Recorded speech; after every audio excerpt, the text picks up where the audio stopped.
بسم اللہ الرحمن الرحیم۔ السلام علیکم دوستو۔ اکثر پریگننٹ خواتین یہ جاننا چاہتی ہے کہ پریگننسی کے دوران وہ روزہ رکھ سکتی ہے یا پھر جو پریگننٹ خواتین اپنے بیبی کو فیڈ کروا سکتی ہے تو وہ کیا روزہ رکھ سکتی ہے۔ تو آئے ہم جانتے ہیں کہ کیا کرنا آپ کے لیے صحیح ہوگا۔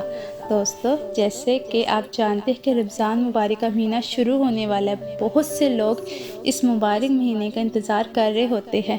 جو خواتین پریگننسی میں ہوتی ہے یا اپنے بچے کو فیڈ کروا رہی ہوتی ہے وہ اس پریشانی میں ہوتی ہے، ان کے لیے یہ ویڈیو بہت خاص ہے۔ اس ویڈیو کو دھیان سے اور پوری ویڈیو کو دیکھے بغیر سکپ کیے، کیونکہ یہ ویڈیو آپ کے لیے بہت فائدہ مند ہونے والی ہے، کیونکہ اس ویڈیو میں آپ کی اس پریشانی کو دور کروں گی کہ پریگننسی میں اور فیڈنگ بیبی کے ساتھ روزہ رکھ سکتی ہے کہ پھر نہیں۔ تو میں آپ کو بتاتی ہوں کہ آپ کیا کر سکتی ہے۔ دوستو، ہمارے دین اسلام میں عورت کو بہت سی رعایت دی ہے کہ حمل کے دوران عورت کو رمضان کے روزے نہ رکھنے کی گنجائش دی گئی ہے، کیونکہ رمضان کے روزے رکھنے سے بچے اور ماں کی صحت پر اثر پڑ سکتا ہے، نہ کھانے پینے کی وجہ سے۔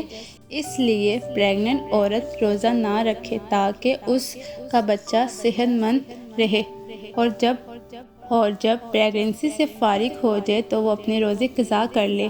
میری پیاری بہنوں، اسی طرح اگر آپ اپنے چھوٹے بچے کو فیڈ کروا رہی ہے تو اللہ تعالیٰ نے دودھ پلانے والی ماں کو بھی رعایت دی ہوئی ہے کہ وہ دودھ پلانے کے عرصے تک میں روزے نہ رکھے، کیونکہ دودھ پلانے سے ماں کو ویسے ہی اللہ کی طرف سے ثواب ملے گا، اور جب یہ فیڈنگ ٹائم ختم ہو جائے یا تو بچے کا دودھ چھڑوا دیا جائے تو ماں کو چاہیے اب وہ اپنے رمضان کے روزے قضا کر لے۔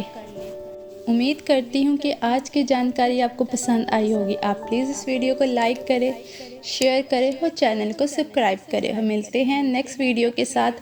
اللہ حافظ۔